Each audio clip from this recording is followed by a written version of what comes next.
Mr. Vice President of this court, honorable members of this court, let me begin at the outset by profoundly appreciating how you patiently and at times tolerated us during these 2 days of our oral submission. So thank you very much.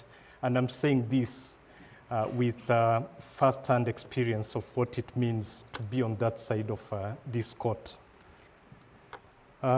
Mr.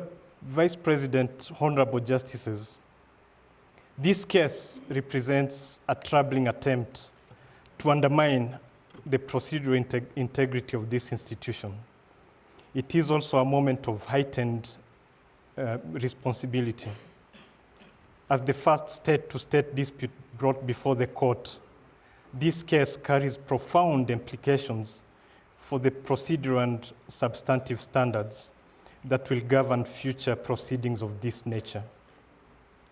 Any leniency or deviation from these standards risks setting a dangerous precedent, undermining the court's legitimacy and its role as a guardian of human and people's rights in Africa. As our arguments conclude, let me take you to the court's website, very beautifully created website, in a section entitled The African Court in Brief. There, the court emphasized that its authority is built upon its unwavering commitment to the core values, amongst which I quote, judicial independence and impartiality as between all litigants, end of quote. Let me also quote again, I quote again, fair and impartial application of the African Charter, end of quote, and other relevant human rights instruments.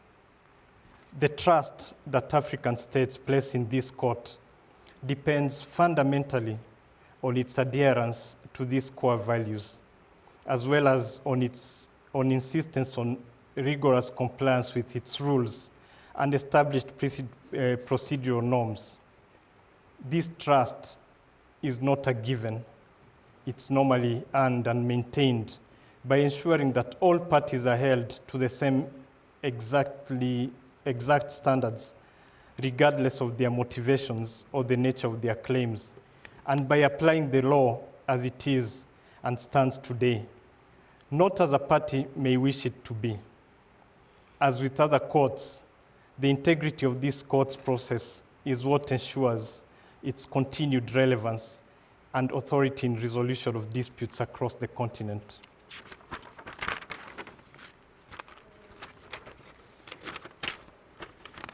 Hence, to compromise on these principles would risk not only the erosion of that trust, but also the diminution of the court's stature within the broader framework of international justice. This cannot be allowed to stand. African states, peoples, and individuals deserve nothing less than the highest standards of international justice, upheld with fairness, rigor, and also integrity. The respondent has, in the last 2 days, demonstrated that this application is not merely procedurally defective, but also substantively baseless. It fails to meet the most fundamental requirements of jurisdiction and admissibility, representing a clear disregard for the foundational principles of international adjudication.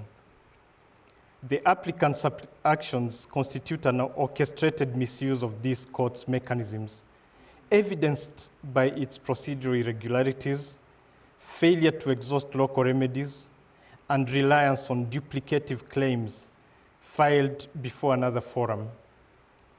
Such conduct not only undermines the integrity of this proceeding, but also risks setting a precedent that encourages frivolous and at times abusive litigation practices within this institution. In other words, the applicant's case is, at its core, a poorly constructed attempt to overwhelm this court with procedural irregularities and excessive claims in the hope that something may stick. This honorable court has the duty and indeed the opportunity to reaffirm its commitment to rigorous procedural standards and the rule of law. We respectfully urge this court to dismiss this application in its entirety and to do so decisively, leaving no room for doubt that such tactics will find no quarter within these chambers. Finally, we respectfully remind the court as it retires to consider these preliminary objections that the court is considered to be bound by the application as it was filed, as matters stood as at 11th August 2023. It is telling in its oral submissions the applicant has heavily relied on matters which are alleged to have arisen since and after 11th August 2023. Any such subsequent matters are extraneous for the purposes of the court and should not, we submit, form part of its conclusion. Mr. Vice President, Honorable Justices, the Republic of Rwanda respectfully requests the court to adjudge and declare that A, the court has no jurisdiction to entertain the DRC's application because the matters contained therein fall outside the material and territorial jurisdiction of the court, and B, alternatively, and I stress the word alternatively, that the application is inadmissible for the following reasons. First, the application is incompatible with the Constitutive Act of the African Union. Second, the application is based primarily on news disseminated through the mass media. 3, the applicant has failed to exhaust local remedies. 4, the application deals with issues that have already been settled. 5, the applicant has failed to fulfill mandatory procedural conditions. And then finally, 6, the application is an abuse of process.